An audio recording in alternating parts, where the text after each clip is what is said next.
தமிழக அரசு இன்று வெளியிட்டுள்ள 18 முக்கியமான அறிவிப்புகள் என்னென்ன என்பதை பற்றி தான் நம்ம இந்த வீடியோவில் டீட்டெயிலாக பார்க்க போகிறோம். ஸோ முடிந்த அளவுக்கு இந்த வீடியோவை ஸ்கிப் பண்ணாமல் முழுமையாக பாருங்கள். இந்த வீடியோக்குள்ளே போகிறதுக்கு முன்னாடி இந்த வீடியோக்கு ஒரு லைக் பட்டனை ப்ரெஸ் பண்ணிடுங்க. நீங்கள் இதுவரைக்கும் என்னோட சேனலை சப்ஸ்கிரைப் பண்ணாமல் இருந்தீங்கன்னா மறக்காமல் சப்ஸ்கிரைப் பண்ணிக்கோங்க. கூடவே அந்த பெல் சிம்லையும் மறக்காமல் கிளிக் பண்ணிக்கோங்க. சரி, வாங்க இப்போ நாம் வீடியோக்குள்ளே போகலாம். முதல் அறிவிப்பு. சுபமுகூர்த்த தினமான வரும் 4ஆம் தேதி சார் பதிவாளர் அலுவலகங்களில் கூடுதல் முன்பதிவு வில்லைகள் ஒதுக்கீடு செய்யப்பட்டுள்ளதாக பதிவுத்துறை தகவல் தெரிவித்துள்ளது. ஒரு சார் பதிவாளர் உள்ள அலுவலகங்களுக்கு 100க்கு பதிலாக 150 முன்பதிவு டோக்கன்கள் மற்றும் 2 சார் பதிவாளர்கள் உள்ள அலுவலகங்களுக்கு 200க்கு பதில் 300 முன்பதிவு டோக்கன்கள் ஒதுக்கீடு செய்யப்படும். இரண்டாவது அறிவிப்பு. முதலமைச்சர் மு.க. ஸ்டாலினின் ஜெர்மன் பயணத்தில் 3201 கோடி ரூபாய் முதலீடுகள் ஈர்க்கப்பட்டுள்ளதாக தமிழக அரசு தெரிவித்துள்ளது. ரயில்வே, புதுப்பிக்கத்தக்க எரிசக்தி, மேம்பட்ட பொறியியல் துறைகளில் தமிழகத்தில் முதலீடு செய்ய ஒப்பந்தம் செய்யப்பட்டுள்ளது. ஜெர்மனி முதலீடுகள் மூலம் தமிழ்நாட்டில் 6250 பேருக்கு வேலைவாய்ப்பு கிடைக்கும் எனவும் கூறப்படுகிறது. மூன்றாவது அறிவிப்பு. கேரளாவில் பரவும் அமீபா தொற்று காரணமாக தமிழகத்தில் மாநகராட்சி, நகராட்சி, தனியார் நட்சத்திர ஹோட்டல்களில் உள்ள நீச்சல் குளத்தில் ஆய்வு மேற்கொள்ள தமிழக பொது சுகாதாரத்துறை இயக்குநரான சோமசுந்தரம் உத்தரவிட்டிருக்கிறார். நீச்சல் குளத்தில் நாள் ஒன்றுக்கு 2 முறை தண்ணீரை வெளியேற்றிவிட்டு குளோரின் பவுடர் தெளிக்க அறிவுறுத்தப்பட்டுள்ளது. நான்காவது அறிவிப்பு. அடுத்த 24 மணி நேரத்தில் வடக்கு வங்கக்கடல் பகுதிகளில் ஒரு காற்றழுத்த தாழ்வு பகுதி உருவாகக்கூடும். மேற்கு திசை காற்றின் வேக மாறுபாடு காரணமாக இன்று மற்றும் நாளை வட தமிழகத்தில் ஒரு சில இடங்களிலும், தென் தமிழகத்தில் ஓரிரு இடங்களிலும், புதுச்சேரி மற்றும் காரைக்கால் பகுதிகளிலும் லேசான முதல் மிதமான மழை பெய்யக்கூடும்.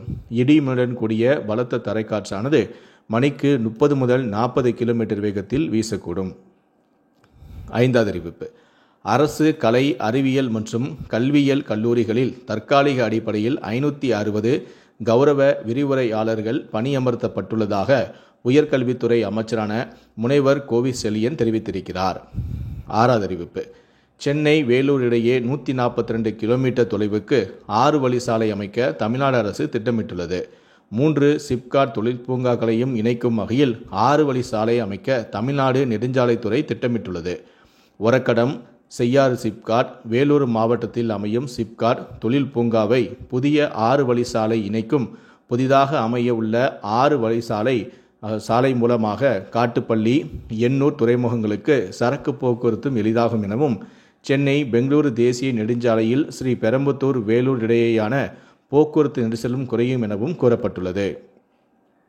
ஏழாவது அறிவிப்பு.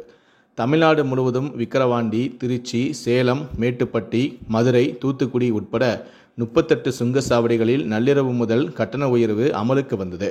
குறைந்தபட்சம் 5 ரூபாயிலிருந்து அதிகபட்சமாக 395 ரூபாய் வரை சுங்க கட்டணம் உயர்வு. வாகன ஓட்டிகள் கடும் எதிர்ப்பும் தெரிவித்துள்ளனர். எட்டாவது அறிவிப்பு. நாடு முழுவதும் இனி ஸ்பீட் போஸ்ட், விரைவு அஞ்சல் மூலம்தான் அனுப்ப வேண்டும் எனவும், பதிவு செய்யப்பட்ட அஞ்சல் சேவை நிறுத்தப்படும் எனவும் அறிவிக்கப்பட்டுள்ளது. ஒன்பதாவது அறிவிப்பு. கேஸ் சிலிண்டர் விலையில் மாற்றம் ஏற்பட்டுள்ளது. 19 கிலோ எடை கொண்ட வணிக பயன்பாட்டு சிலிண்டரின் விலையானது 51 ரூபாய் 50 காசு குறைந்துள்ளது. இதனால் சென்னையில் வணிக பயன்பாட்டு சிலிண்டர்கள் 1238 ரூபாய்க்கு விற்கப்படுகிறது. ஆனால் வீட்டு உபயோக சிலிண்டர் விலையில் மாற்றம் இல்லை. 868 ரூபாய் 50 காசுக்கு விற்பனை செய்யப்படுகிறது. இந்த விலை குறைப்பானது செப்டம்பர் 1 முதல் அமலுக்கு வருவதாக எண்ணெய் நிறுவனங்களும் அறிவித்துள்ளது. 10வது அறிவிப்பு.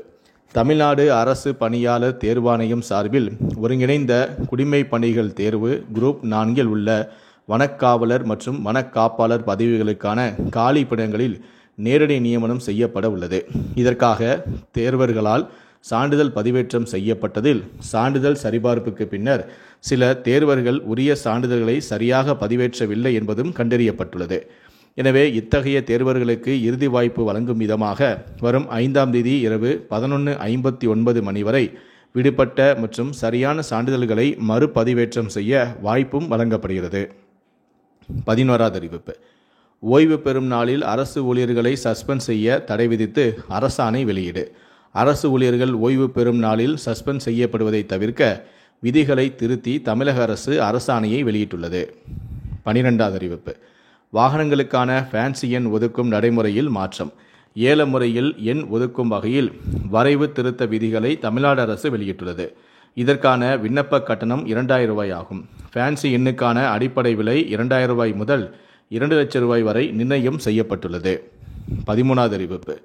தமிழக அரசின் தொழில் முனைவோர் மேம்பாடு மற்றும் புத்தாக்க நிறுவனம் சென்னையில் 3 நாட்கள் தொழில் முனைவோர் மேம்பாடு திட்ட ட்ரோன் பயிற்சி வகுப்பானது வரும் 9/9/2025 முதல் 11/9/2025 தேதி வரை காலை 10 மணி முதல் மதியம் 5 மணி வரை நடைபெற உள்ளது. 14வது அறிவிப்பு. சென்னையில் தொழில் முனைவோர் மேம்பாடு மற்றும் புத்தாக்க நிறுவனத்தின் 3 நாள் மேக்கப் மாஸ்டர் கிளாஸ் பயிற்சியானது வரும் 10/9/2025 முதல் 12/9/2025 வரை காலை 10 மணி முதல் மாலை 5 மணி வரை நடைபெற உள்ளது. 15வது அறிவிப்பு. சென்னையில் உள்ள மாநகர போக்குவரத்து கழகம் ITI தகுதியுடையவர்களுக்கு பொன்னான வாய்ப்பை அறிவித்துள்ளது. மொத்தம் 500 காலி பணியிடங்களுக்கு 1 வருட தொழில் பயிற்சி வழங்கப்பட உள்ளது. தேர்வு செய்யப்படும் நபர்களுக்கு மாதம் ரூ.14,000 உதவித்தொகை வழங்கப்படும். மாநகர போக்குவரத்து கழகம் மூலம் குரோம்பேட்டையில் உள்ள தொழில் பயிற்சி பள்ளியில் செப்டம்பர் 10ஆம் தேதி முகாம் நடத்தப்படுகிறது. இதில் கலந்து கொண்டு தகுதியானவர்கள் விண்ணப்பிக்கலாம் எனவும் தெரிவிக்கப்பட்டுள்ளது. 16வது அறிவிப்பு. பள்ளி மாணவர்களுக்கான காலாண்டு தேர்வு செப்டம்பர் 10ஆம் தேதி தொடங்கும் என பள்ளி கல்வித்துறை அறிவித்துள்ளது. 6 முதல் 12ஆம் வகுப்பு வரை பயிலும் மாணவர்களுக்கான காலாண்டு தேர்வு செப்டம்பர் 10 முதல் 26ஆம் தேதி வரை நடத்தப்பட உள்ளது. இதில் 11, 12ஆம் வகுப்பு மாணவர்களுக்கு செப்டம்பர் 10இல் தொடங்கி 25ஆம் தேதி வரை நடைபெறும். மேலும் 6 முதல் 10ஆம் வகுப்புக்கான தேர்வுகள் செப்டம்பர் 15இல் தொடங்கி 26ஆம் தேதி வரை நடத்தப்படும் பள்ளி கல்வித்துறை தெரிவித்துள்ளது. 10, 12ஆம் வகுப்புக்கு காலையிலும் 11ஆம் வகுப்புக்கு மதியமும் தேர்வுகள் நடைபெறும். 6, 8ஆம் வகுப்புகளுக்கு காலையிலும் 7, 9ஆம் வகுப்புகளுக்கு மதியமும் தேர்வுகள் நடத்தப்படும்.